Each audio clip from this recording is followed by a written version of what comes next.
Hello everyone, आज हम पढ़ने वाले हैं सर्कल के कुछ कंसेप्ट्स।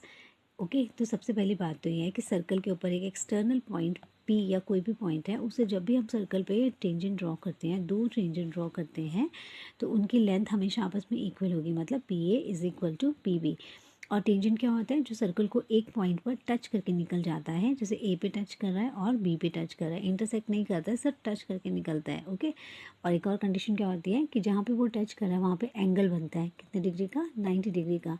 मतलब angle P A O is equal to angle P B O, both are equal to the 90 degree. ये भी 90 है और ये भी 90 है। सेकेंडली, अब यहाँ पे हमारे पास ओ ए और ओ बी क्या है? रेडियस हैं।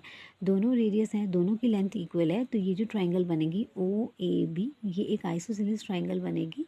और ये आइसोसेलेस ट्रायंगल बनेगी तो इसका मतलब हमारे पास जो एंगल यहाँ पे ओ बी ए है और एंगल ओ ए बी है, ये दोनों की एंगल भी आपस में क्या होंगे? इक्वल होंगे।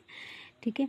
देन नेक्स्ट हमारे पास ये है कि जो हमारे पास, क्योंकि अभी साइक्लिक क्वाड्रिलेटरल है, तो इसमें हमारे पास जो ऑपोजिट एंगल होते हैं उनका सम हमेशा 180 डिग्री होता है। मतलब एंगल 2 प्लस एंगल 3, ऑपोजिट मतलब एक दूसरे के सामने जो एंगल है उनका सम हमेशा कितना होता है? 180 degree. Angle 2 plus angle 3 is equal to 180 degree.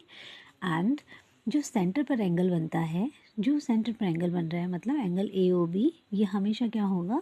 जो बाहर एक्सटर्नल पॉइंट पर एंगल बन रहा है उसका हमेशा डबल होगा। सेंटर पर एंगल जो बनता है वो हमेशा डबल होता है, रादर कि जो एक्सटर्नल पॉइंट पर एंगल बन रहा है। ओके, तो अब एक और चीज़ इसमें ये है कि जो टेंजेंट होता है वो रेडियस के हमेशा परपेंडिकुलर ही होता है, इसलिए यहाँ पे एंगल 90 डिग्री का बनता है। और यहाँ पर जो शेप बन रही है, ये कैसी शेप है? क्योंकि इसमें O A is equal to O B, दोनों रेडियस हैं, दोनों इक्वल हैं, और ए पी और बी पी बराबर हैं, तो ये क्या है हमारे पास? ये जो हमारे पास शेप क्वाड्रिलेटरल की बन रही है, इसको बोलते हैं kite shape figure. This is a kite shape figure. Okay, और यहाँ पे हमारे पास जो एंगल, ये जो हमारे पास ओ पी लाइन सेगमेंट होता है, ये हमेशा क्या करता है? हमारे एंगल, सेंटर वाले एंगल को हमेशा दो इक्वल पार्ट्स में डिवाइड करता है। मतलब angle AOP is equal to angle BOP. So that's all about the concepts of the circle.